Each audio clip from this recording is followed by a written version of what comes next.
मेरे प्यारे दोस्तों, कैसे हैं आप। ये है करवा चौथ के दिन की वीडियो। मुझे इनके साथ गणेश मंदिर जाना था क्योंकि इनका व्रत रहता है।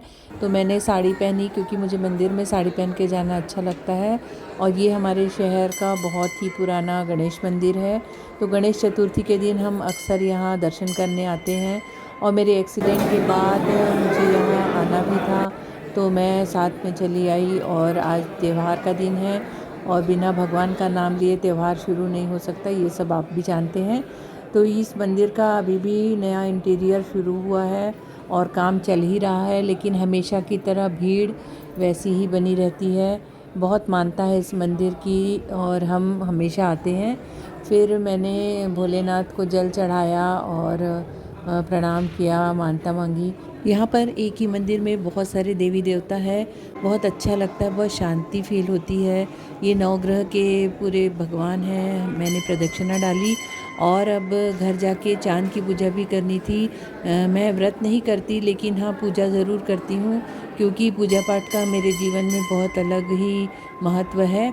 और फिर मैंने तैयारी करके आई थी और घर जाकर हम दोनों ही पूजा करने वाले थे क्योंकि इनका व्रत था और चांद की पूजा किए बगैर खाना नहीं खाते। भगवान की पूजा करना उतना ही ज़रूरी है जितना कि खाना खाना। वो कैसे, मैं आगे बताऊंगी आपको। चांद निकल चुका था, फिर हम दोनों ने पूजा करी और फ़ोटो सेशन भी कराए।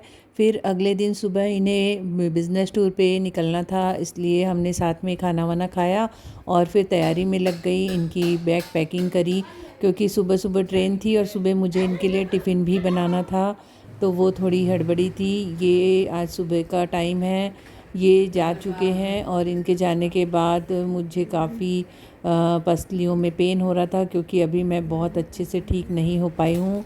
तो मैंने कोई साफ़ सफाई नहीं की और चुपचाप लेट गई। बेटे ने सुबह सुबह जल्दी नहा धोकर अपने पापा की जिम्मेदारी ले ली है क्योंकि हमारे घर में औरतें पूजा नहीं करती, यही शुरू से चला आ रहा है। घर में शालिग्राम जी की मूर्ति है जिसे औरतें नहीं छूती, ऐसे कहीं पढ़ा और सुना भी है। कितना सच है इसके बारे में मुझे बहुत ज़्यादा नहीं पता।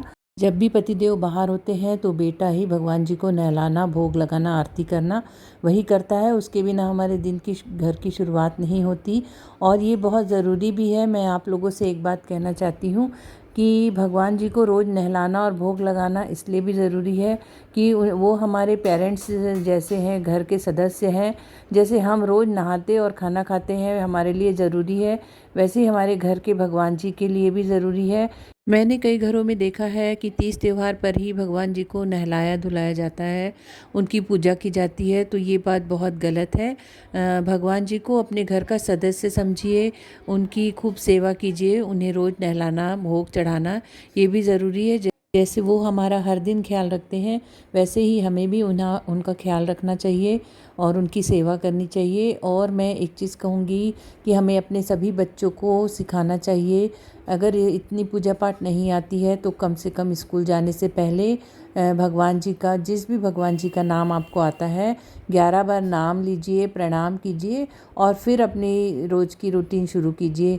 तो उससे संस्कार भी आएंगे और बच्चों को बहुत अच्छी बुद्धि भी मिलेगी और बच्चे का कॉन्फिडेंस लेवल भी बढ़ेगा। भगवान का आशीर्वाद उन पर बना रहेगा। अगर मेरा वीडियो अच्छा लगता है तो लाइक सब्सक्राइब ज़रूर कीजिएगा। फिर मिलेंगे अगली वीडियो में। Okay, bye bye.